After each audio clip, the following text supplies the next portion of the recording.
మీరు చూడండి చాలామందికి అలర్జీ, ఆస్మా ఉన్నవాళ్ళు, వాళ్ళ 25 సంవత్సరాలు వచ్చినా కూడా మనం 10థ్ క్లాస్ అంటే నమ్ముతాం. చిన్నగా ఆగిపోతారు. హైట్ ఆగిపోతారు. వాళ్ళ ఫ్రేమ్ కూడా ఆగిపోద్ది. అంటే చిన్నగా కనపడతారు. చాలా యంగ్‌గా కనపడతారు. అంటే పిల్లల్లాగా కనపడతారు. అసలైతే వాళ్ళు 25 సంవత్సరాలు, 30 సంవత్సరాలు ఉంటాయి. ఇంకా మనం 10థ్ చదివే అమ్మాయి అంటే నమ్మొచ్చు. 10థ్ చదువుతున్నాడు ఈ అబ్బాయి అంటే నమ్మొచ్చు మనం. అంటే ఆ గ్రోత్ అనేది అట్లా ఆగిపోతది. ఆపేది ఎవరు అంటే ఈ ఆస్తమా. ఈ అన్‌ట్రీటెడ్ ఈ అలర్జీ, ఆస్తమా. ఇది చాలా మందిలో నేను చూశాను. ఇప్పుడు నేను చెప్తుంటే మీరు గనక ఉంటే మీకు కూడా అర్థమైద్ది. ఇంకొంతమందిలో ఎట్లుంటదంటే రివర్స్ ఉంటది. చాలా లావైపోతారు.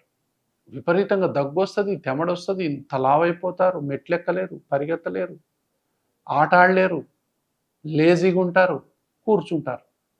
ఆట ఆడమంటే ఆడరు. ఔట్‌డోర్ గేమ్స్ అస్సలు ఆడరు. ఇండోర్ గేమ్సే ఆడుతుంటారు.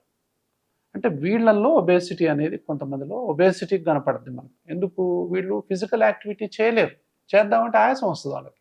తల్లిదండ్రులు అంటారు, "ఎప్పుడు చూసినా ఎందుకురా ఇంట్లో కూర్చుంటావు, పోయి బయటికి పోయి పిల్లలతోని ఆడుకోవచ్చు కదా" అని. ఆడుకోలేరు. ఇప్పుడు కాల్లో ముల్లు ఇరిగిందనుకో, ముల్లు తీసిన తర్వాత కదా వాళ్ళు పోయి ఏదైనా చేసేది.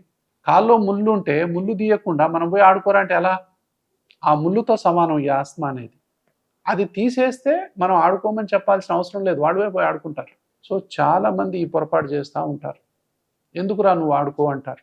ఆయాసం ఉంటది. మీతోని ఏం చెప్పలేడు. ఎలా చెప్పాలో కూడా పిల్లలకి అర్థం కాదు ఒక్కోసారి. ఎందుకురా ఎప్పుడు చూసినా అంటావు, అంటావు అంటే ఏం చెప్పాలా? కొంతమంది ఎందుకురా అట్లా నోరు తెరిచావంటారు. కొంతమంది పోయి నోరు మూస్తా ఉంటారు. ఎందుకు అట్లా ఎప్పుడు నోరు తెరుస్తావు అని అడుగుతారు తల్లిదండ్రులు. ఏం చెప్తాడు వాడు? గాలి ఆడదు.